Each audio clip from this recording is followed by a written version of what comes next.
İnsanlar pul yığıb maşın ala bilirdilərsə, pul yığıb ev ala bilirdilərsə, bu indi mümkün deyil. Çünki evlər o dərəcədə bahadır və maaşlar o dərəcədə aşağıdır ki, bunu almaq olmur. Bakını götürün də istənilən bir normal yerində 2500-3000 manatdır kvadrat metrəsi. Bakıda orta statistik maaş 1300 manatdır. Oradan vergiləri çıxa, ƏDV-ni çıxa, sosial müdafiə fonunu çıxa 800 manat qalır. 800 manat sən maaşla qalır, 2 nəfər işlədir, $1000 ayda qazanırsınız. Sən bir kvadrat metrin artığı 2000-3000 dollar civarındadır Azərbaycan satılan.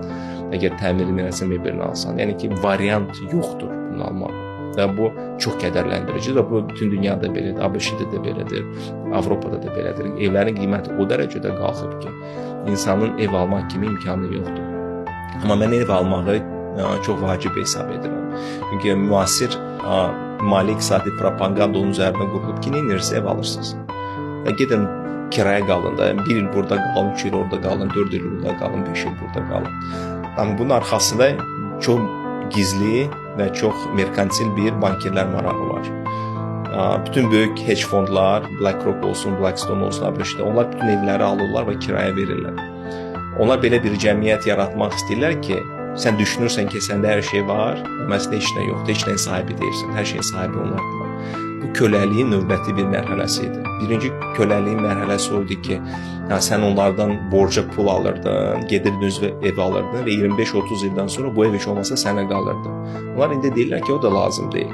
Yenə də siz ömrünüz axırına kimsə kirayə haqqı ödəyin də, qoy bir sahibi olaq.